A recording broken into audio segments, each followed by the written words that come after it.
आज पीलीभीत की एक दिल दहला देने वाली कहानी, कहें तो ये खबर है लोगों के लिए, लेकिन मेरे लिए एक घटना है और ऐसी घटना है जिससे हमें ही नहीं हमारे पूरे समाज को सोचने के लिए मजबूर कर देगी कि वास्तव में किसी को ज़्यादा से ज़्यादा सताना उसके मौत का कारण भी बन सकता है।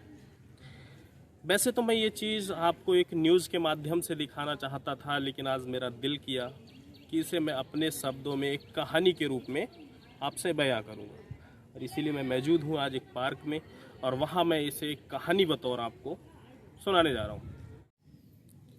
आधी हकीकत आधा फसाना। और ये जो आधा फसाना है, ये कैसे किसी की मौत का कारण बन जाता है, ये आज मैं एक कहानी के माध्यम से आपको बता रहा हूँ। पीलीभीत में कल अर्थात 16 अगस्त को, जिस समय हम 13 अगस्त से लेकर 17 अगस्त तक अमृत महोत्सव मना रहे हैं, सारे लोग हर्ष उल्लास से भरे हुए हैं, हर तरफ खुशियां हैं, लेकिन इस खुशियों के बीच एक परिवार में कैसे मातम छा जाता है। मैं वो भारत की बात कर रहा हूं जो विश्व गुरु बनने की बात करता है। उस भारत का एक राज्य उत्तर प्रदेश, और उस उत्तर प्रदेश का एक जिला पीलीभीत के अंदर एक थाना बरखेड़ा, और उस बरखेड़ा थाने के अंदर एक गांव पड़ता है परेवा अनूप। इस गांव में क्या हुआ कि एक राम निवास, जिनके पिता का नाम छोटे लाल है, उस परेवा अनूप के रहने वाले हैं ये, और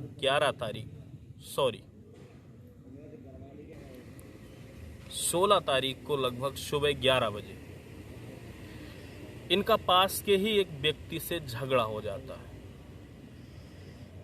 ये तो आम बात है, आज के समय में आपका, मेरा, लोगों का किसी न किसी अन्य व्यक्ति से झगड़ा होता रहता है। लेकिन अब मैं बात करने वाला हूँ उस चीज़ की जो हमें विश्व गुरु तो बनने के लिए हम प्रेरित तो कर रही है, लेकिन हम लोगों के अंदर क्या भरा हुआ है, जहन में कौन सा हमने जहर पाल रखा है जो हमेशा हम दूसरों पे उगलने की कोशिश करते हैं। उस छोटे से झगड़े को क्या हुआ, लड़की का परिवार, जो दूसरा लड़का था, वो दूसरा लड़का अपने एक परिवार की लड़की से जाके, उनका थाना पड़ता है बरखेड़ा, उस बरखेड़ा थाने में जाके उसकी एक एप्लीकेशन दिलवाते हैं, और वो छेड़छाड़ की घटना की होती है।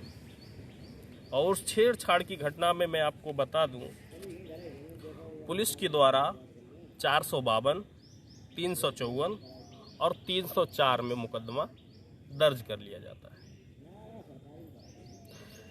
साहब, मैं वो बात कर रहा हूं कि एक छोटा सा विवाद जो गांव में आपस में दो लड़कों में हुआ, उस छोटे से विवाद को बढ़ाकर क्या किया गया कि छेड़खानी के मुकदमे में तब्दील कर दिया गया, और उस लड़के पे आरोप लगा दिया गया, और पुलिस ने 452, 354 और 304 धारा के अकॉर्डिंग उस पे केस फाइल कर दिया। इस घटना से वो लड़का इतना परेशान हुआ कि महज 24 घंटे का समय नहीं गुजरा, और आज सुबह 17 अगस्त को सुबह 7 बजे उसने अपने कमरे के अंदर प्लास्टिक की रस्सी से फांसी के फंदा बनाकर अपने आप को इस दुनिया से मेट दिया, क्योंकि वो उन आरोपों से इतना परेशान हो गया था कि शायद उसे इस दुनिया में जीना पसंद नहीं आया।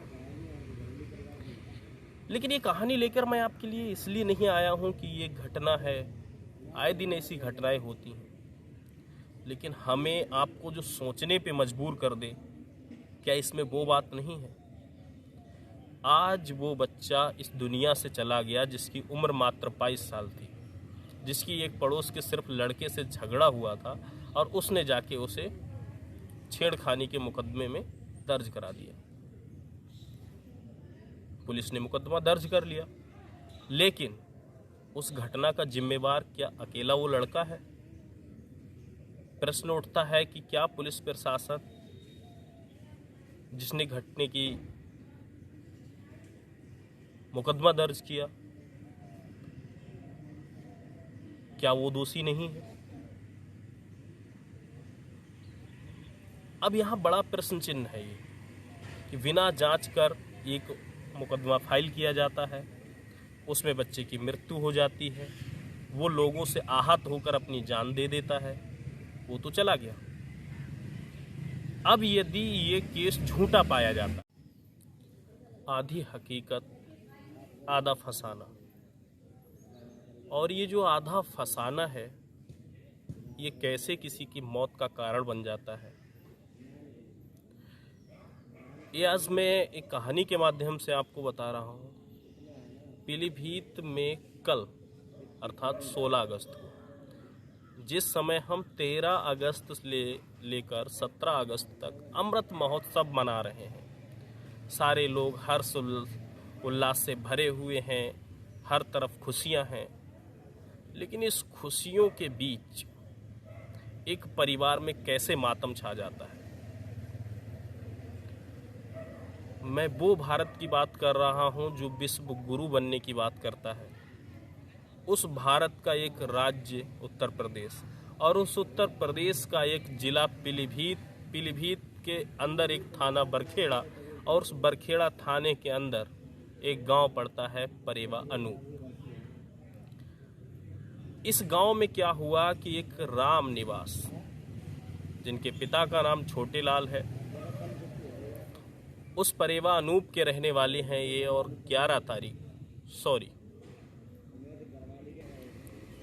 16 तारीख को लगभग सुबह 11 बजे इनका पास के ही एक व्यक्ति से झगड़ा हो जाता है। ये तो आम बात है, आज के समय में आपका मेरा लोगों का किसी न किसी अन्य व्यक्ति से झगड़ा होता रहता है।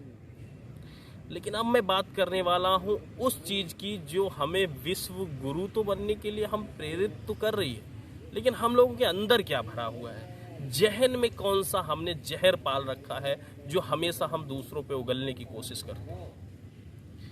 उस छोटे से झगड़े को क्या हुआ, लड़की का परिवार, जो दूसरा लड़का था, वो दूसरा लड़का अपने एक परिवार की लड़की से जाके, उनका थाना पड़ता है बरखेड़ा, उस बरखेड़ा थाने में जाके उसकी एक एप्लीकेशन दिलवाते हैं, और वो छेड़छाड़ की घटना की होती है। और उस छेड़छाड़ की घटना में मैं आपको बता दूं, पुलिस के द्वारा 452, 354 और 304 में मुकदमा दर्ज कर लिया जाता है। साहब, मैं वो बात कर रहा हूं कि एक छोटा सा विवाद जो गांव में आपस में दो लड़कों में हुआ, उस छोटे से विवाद को बढ़ाकर क्या किया गया कि छेड़खानी के मुकदमे में तब्दील कर दिया गया, और उस लड़के पे आरोप लगा दिया गया, और पुलिस ने 452, 354 और 304 धारा के अकॉर्डिंग उस पे केस फाइल कर दिया। इस घटना से वो लड़का इतना परेशान हुआ कि महज 24 घंटे का समय नहीं गुजरा, और आज सुबह 17 अगस्त को सुबह 7 बजे उसने अपने कमरे के अंदर प्लास्टिक की रस्सी से फांसी के फंदा बनाकर अपने आप को इस दुनिया से मेट दिया, क्योंकि वो उन आरोपों से इतना परेशान हो गया था कि शायद उसे इस दुनिया में जीना पसंद नहीं आया।